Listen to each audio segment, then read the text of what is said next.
السلام علیکم ورحمۃ اللہ وبرکاتہ۔ آج کی ہمارے بیان کا موضوع ہے حضرت بی بی آمنہ کی آزمائش۔ اس سے پہلے آپ ہمارے چینل کو سبسکرائب کریں، بیل آئیکن پریس کریں، لائک اور شیئر کریں۔ الحمدللہ وکفی وسلام علی عبادہ الذین اصطفی، اما بعد فاعوذ باللہ من الشیطان الرجیم، بسم اللہ الرحمن الرحیم۔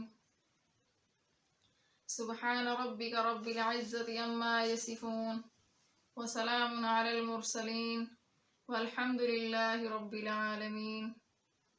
اللہم صل علی سیدنا محمد وعلی آل سیدنا محمد وآلہ وبارک وسلم۔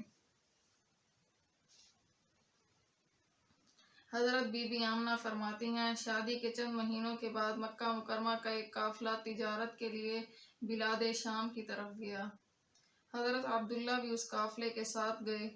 اب شادی کے ابتدائی دنوں میں میاں بیوی میں جدائی دل کو بڑا اداس کرتی ہے، تو بی بی آمنہ بھی بہت اداس ہوئی۔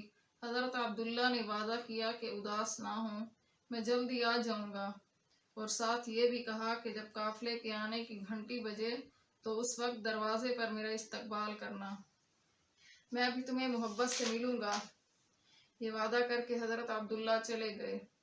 کچھ وقت بلاد شام میں تجارت کے لیے گزارا۔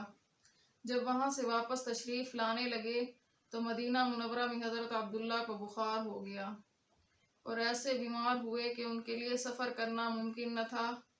چنانچہ مدینہ میں سسرال کے ہاں قیام کر لیا۔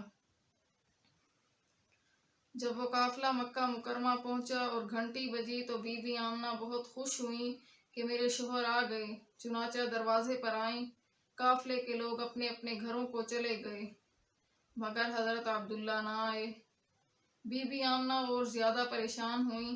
پتہ چلا کہ وہ بیمار ہیں اور مدینہ طیبہ میں ہیں، لہٰذا ان کے قریبی رشتہ دار مدینہ کی طرف روانہ ہوئے۔ اللہ کی شان کے رشتہ دار ابھی مدینہ میں پہنچے ہی نہیں تھے کہ حضرت عبداللہ 18 سال کی جوانی کی عمر میں اللہ کے پاس چلے گئے۔ بی بی آمنہ کی عمر تو 18 سال سے بھی کم ہوگی۔ اتنی چھوٹی عمر میں بی بی آمنہ بیوہ ہو گئی۔